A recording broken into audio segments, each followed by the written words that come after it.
Και τώρα το εξωφανταστικό που σου έλεγα είναι ότι είμαι πάρα πολύ ενθουσιασμένη. Γιατί συνειδητοποιώ αυτό το πράγμα θα μπορούσα να το κάνω πολύ περισσότερο. Γιατί ξέρεις, στην αρχή πριν το κάνεις, υπάρχει αυτό το σοκ ότι Θεέ μου, τι κάνω.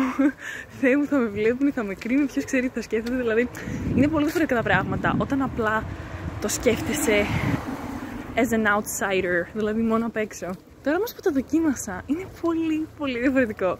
Και είμαι πάρα πολύ χαρούμενη που το ανακαλύπτω αυτό το πράγμα.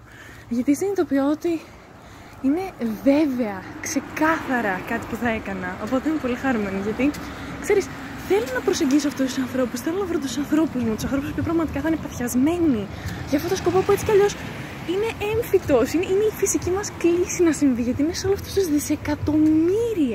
δισεκατομμύρια που έχουμε κοινό DNA αυτή τη στιγμή. Μιλάω για ανθρώπους κυρίως. Και μαϊμούδες ωραίες είναι, αλλά μιλάω για ανθρώπους.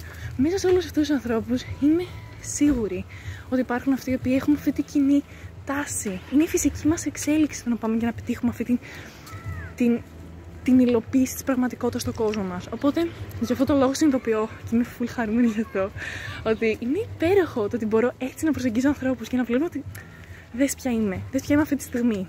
Είναι πολύ εντυπωσιακό λοιπόν.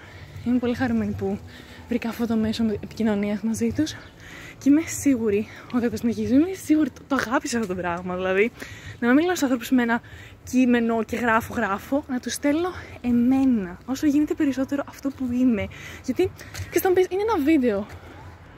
Και πάλι, παίρνεις λίγο από την αλήθεια μου, παίρνεις λίγο από αυτό που είμαι αυτή τη στιγμή. Οπότε χαίρομαι πάρα πολύ που τον εκάλυψα αυτό. Και πιστεύω θα μπορούσα να κάνω αυτό με την OGI για παράδειγμα, όπου στέλνω το βίντεο μου για παράδειγμα, στέλνω εμένα να μιλάω και να σου εκφράζομαι και να σε προσεγγίζω για κάποιο λόγο, να σε προσεγγίζω για να συνδεθούμε για κάποιο συγκεκριμένο σκοπό. Οπότε είμαι πολύ χαρούμενη και νομίζω θα συνεχίσω. Ναι!